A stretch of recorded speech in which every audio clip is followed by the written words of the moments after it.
So అందరికీ ప్రధానంగా ఆషాఢ మాసం శుభాకాంక్షలు అందరికీ. మీకు కూడా ఎస్, చాలా చాలా సంతోషం. ఒక రకంగా మంచి స్టార్ట్.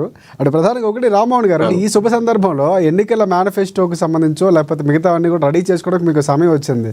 ఎన్నికల్లో స్థానిక సంస్థలు మాదే ఓడిపోతామనే చెప్పు కాబట్టి కాంగ్రెస్ పార్టీ ఎన్నికలు నిర్వహించట్లేదని పదే పదే చెప్పారు.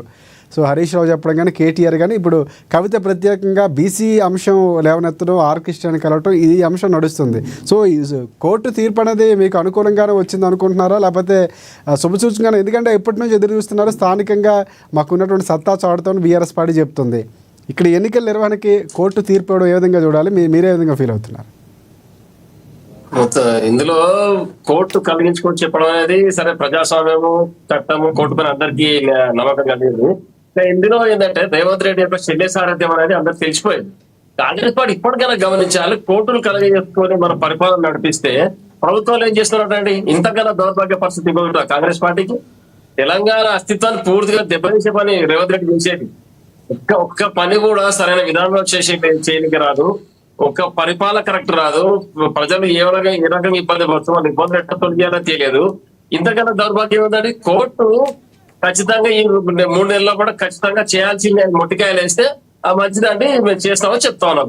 ఇంతకన్నా దౌర్భాగ్య పరిస్థితి ఏముంటది? ఇన్ని రోజులు ఏం చేసిన 18 నెలలుగా జనవరి పోయిన సంవత్సరం 24 జనవరిలో సర్పంచుల సమయం అయిపోతే ఈ రోజు వరకు తీసుకొని వచ్చింది.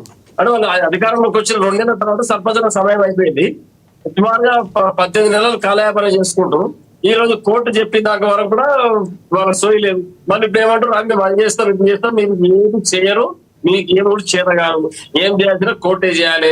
హైడ్రా విషయంలో కూడా తీర్థం అయిపోయింది. కోర్టు మొట్టికాయలు వేస్తే మీరు చేసే పని ఆపిండ్రు. మళ్ళీ ప్రశ్న ఇందాక రామ్మోహన్ రావు గారు, సారీ రామ్మోహన్ గారు, ప్రధానంగా ఇక్కడ ఇందాక ఒక ప్రశ్న చేశారు శివలాల్ గారు. అంటే మేము ఇస్తున్నాం 42% రిజర్వేషన్లు బీసీలకు, మీరు కూడా ఇస్తారా అని. ఏంటి బీఆర్ఎస్ పార్టీ సిద్ధమేనా? ఖచ్చితంగా రిజర్వేషన్లు ఎంత ఇవ్వాలనేది పార్టీ హైకమాండ్ డిసైడ్ చేసి దాంట్లో ఎలాంటి డౌట్ లేదు. మొట్టమొదటి నుంచి కాంగ్రెస్ పార్టీ తీసుకున్న నిర్ణయం స్వాగతించాల్సిన విషయం అంటారు. 42% రిజర్వేషన్లు సాధ్యం అవుతుందా ఇవ్వడానికి?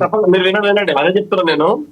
రాజశేఖర్ రెడ్డి గారు ఉన్నప్పుడు ఏం జరిగింది బీసీలకు అని అందరికి తెలుసు. కాంగ్రెస్ పార్టీ పాలసీ ఏంటంటే చాట్లో తోడు పెట్టి కుక్కలకు పంచాయతీ పెట్టే పరిస్థితి లేదు. ఈ యొక్క సామెత తెలంగాణలో పెద్ద విస్తృతంగా ఉంటుంది. ఇంకొకటి ఏంటి, అత్యంత నీచమైన పని ఏంటంటే మోకేగా ఫైదా అవటాన్ని. మోకేగా ఫైదా అవటానే చాలా చెడ్డ పని. తెలంగాణ ప్రాంతంలో కూడా ఎవరు రక్షించారు. ఈ పని కాంగ్రెస్ పార్టీ చేస్తూ ఉంటుంది. ఇప్పుడు ఈ యొక్క రైతులు బిజీ ఉన్న సమయంలో ఎన్నికలు పెట్టి దాని ద్వారా ఏదైనా అడ్వాంటేజ్ పొందాలని ప్రయత్నం చేస్తుంది. ఇటువంటి పనులు మానుకోవాలని చెప్తున్నాను. ఇప్పుడు చెప్తా ఉన్నాం, రిజర్వేషన్లు బీసీలకు ఎంత ఇవ్వాలి, ఎస్సీలకు ఎంత ఇవ్వాలి, ఎస్టీలకి జనరల్ సీట్ ఎంత అనేది ఖచ్చితంగా కేసీఆర్ గారి నాయకత్వం అందరికి కూడా సమాన న్యాయం జరుగుతుంది. బీసీలకు అత్యధికంగా సీట్లు, ఎంపీ సీట్లు, అదేవిధంగా మంత్రి పదవులు ఇచ్చిన పార్టీ కూడా టీఆర్ఎస్ పార్టీ. దీంట్లో డౌట్ లేదు. దీంట్లో ఇప్పుడు కొత్త చెప్తున్నాడు, మేము ఇస్తాం 42 అంటున్నాడు. ఆ 42 ఒకవేళ హైకోర్టు ఇవ్వకుండా మన పార్టీకి ఇస్తామంటున్నాడు. మరి మీకు తెలిసిపోయింది, హైకోర్టు మీరు చేసే పనులు సరైన రీతిలో వీళ్ళు ఫైల్ ప్రజెంటేషన్ చేయరు, సరైన రీతిలో విధి విధాలు రూపొందించారు, సరైన విధానంలో నోట్ ఫైల్ అక్కడ పెట్టారు, కోర్టుకు విన్నవించారు. ఏదో తూతూ మంత్రంగా చేస్తారు, కోర్టు మట్టుకాయ వేసి ఎలక్షన్ ఆపాలి. ఎటు దీన్ని కాకుండా చేసే ప్రయత్నం తప్పితే వీళ్ళకి చిత్తశుద్ధి ఉండి పూర్తి మంచి మనసుతోటి ఎన్నికలు నిర్వహించాలంటే ఈ పార్టీకి ఎన్నికలు అయిపోయేవి. అది పక్కకు పెట్టి ఎటు తిరిగి ఈ తెలంగాణ ప్రాంతాన్ని ప్రజలను మోసం చేయాలి, దీన్ని కాలయాపన చేసుకుంటూ ముందుకు తీసుకుపోవాలి. 22 నెలలు అయిపోయింది, ఇంకో సంవత్సరం గడపాలి. ఇంకా ముందు ఎలక్షన్స్ ఉన్నాయి, ఇంకా ఎంపీటీసీ ఉన్నాయి, జెడ్పీటీసీలు ఉన్నాయి, వాటిపైన ఇంకా క్లారిటీ రాలేదు. ఇవన్నీ కాంగ్రెస్ పార్టీ యొక్క పరిపాలనా విధానాన్ని తెలంగాణ ప్రజలకు కళ్ళ కట్టినాక చూపిస్తా ఉంది. ఇది పూర్తిగా రేవంత్ రెడ్డి షెడ్డి సారథ్యం. ఈయన పరిపాలనకు పనికిరాడు. ఎటు తిరిగి డైలాగ్ కూడా నీకు మైక్ పట్టుకొని బూతులు మాట్లాడాలంటే నెంబర్ 1 మాట్లాడతాడు. అవతల తిట్టాలి అంటే నెంబర్ 1 తిడతాడు. ఏమైనా పోటీలు పెడితే రేవంత్ రెడ్డి గారికి ప్రధాన బహుమతి వస్తుంది భారతదేశంలో. ఒకటి ఇటువంటి ముఖ్యమంత్రి మనకు కావాల్సింది. ప్రజల యొక్క గోడలు పక్కకు పెట్టి తెలంగాణ బూతులు తిట్టుడు కేసీఆర్ గురువు.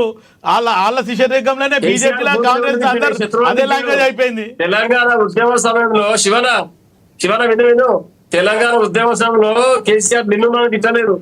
మనం ఎవరైతే వలస పాలన ఇక్కడ చేసి మనల్ని ఆగం పట్టించారో వాళ్ళని తిట్టిండు. శత్రువులు పెట్టి మనం తిట్టుకుంటే ఇంట్లో మనం రామ్మోహన్ భాయ్ నువ్వు అన్నట్టు ఉద్యమ కాలంలో తిట్టిన ఒక్క నిమిషం ఉద్యమ కాలంలో తిట్టినందుకు కేసీఆర్ ని అందరం హర్షించినాం. బండారు రామ్మోహన్ రావు గారు కూడా మనం కూడా అందరం కూడా ఉద్యమంలో ఉన్నాం కాబట్టి దెబ్బలు తిన్నాము, కింద పడ్డాం, అన్నీ అయినాయి. ఆ భాషలు అందరూ ఓకే. బట్ అధికారంలోకి వచ్చినాక కూడా చౌటలు, దద్దమలు, పనికిరానోళ్ళు. ఒక మాట, ఉత్తమ్ కుమార్ రెడ్డి గారిని అసెంబ్లీలో పట్టుకొని ప్రిపేర్ కాలేదంటే పీకనీకి వచ్చినావా అన్నాడు. ఎంత పెద్ద మాట ఒకసారి మీరు ఆలోచించండి. అంటే అధికారంలోకి వచ్చినాక కూడా అదే భాష మాట్లాడిండు. దానికి అలవాటు అయ్యి ఈరోజు అరవింద్ కానీ, బండి సంజయ్ కానీ, రేవంత్ రెడ్డి కానీ, తీర్మార్ వాళ్ళని కానీ మొత్తానికి కేసీఆర్ శిష్యుల్లాగా అయిపోయారు వాళ్ళు. ఈయన తిడితేనే అర్థమవుతుంది అనే రకంగానే తిట్టడం. అందరి సంగతి తెలుస్తాం. అధికారంలోకి వచ్చినాక ఏమి పెట్టాం. ముఖ్యంగా ఏంటంటే ఇప్పుడు మీడియా అడ్డగోడుగా తీర్మార్ వల్ల చాలా తప్పు. ఆయన ఇష్టం మాట్లాడతాడు. ఇది వ్యవహారం బంద్ చేసుకోవాలి. అందరు ఎవరో ఒడ్డు దగ్గర పెట్టుకుని మాట్లాడు. విమర్శించే పరిధి స్థాయి అనేది మనం గమనించుకొని మాట్లాడితే మంచిది. విమర్శించవచ్చు, తప్పలేదు. నువ్వేం పని చేయడం నీకు చేతనైతే లేదు, నువ్వు వృధా నువ్వు అని చెప్పొచ్చు. కానీ నేను బూతులు మాట్లాడితే ఇట్లా రేవంత్ రెడ్డి ఏం చేస్తున్నాడు, రైతు బంధు పెట్టాడు, రైతు భరోసా పేరు మీద రైతులకు 10 ఎకరాలకి 2 ఎకరాలకు వేసాడు, 3 ఎకరాలకు అర్ధ ఎకరాలకు వేసాడు పైసలు. ఏం లెక్క ఇది? ఎవరికి ఇస్తున్నావు డబ్బులు, ఎంతమందికి ఇస్తున్నావు, ఎన్ని ఎకరాలకు ఇస్తున్నావు, ఎంతమంది 9 రోజులల్లా 9,000 కోట్ల రూపాయలు వేయడం జరిగింది. గతంలో టీఆర్ఎస్ వేసిందా ఎప్పుడన్నా? ప్రచారం చేసుకుంటున్నాడు. శివన వినండి, కేసీఆర్ సర్కార్ లోపల ఒక దినం అటు ఇటు అయినా ప్రతి ఒక్క రైతుకు పట్టా పాసు బుక్ ఉన్న ప్రతి ఒక్క రైతుకు, ఇది వ్యవసాయ భూమని రెవెన్యూ రికార్డ్ లో ఉన్నటువంటి ప్రతి ఒక్క రైతుకు రైతు బంధు రావడం జరిగింది. కేసీఆర్ నాయకత్వంలోనే రైతాంగం సుభిక్షంగా సంతోషంగా ఉన్నారు. 24 గంటల కరెంట్ ఇచ్చినాం, నీళ్లు ఇచ్చినాం, ప్రతి ఒట్ల గింజ కొనుగోలు చేసినాం కేంద్రం పైన ఒత్తిడి తీసుకొచ్చి.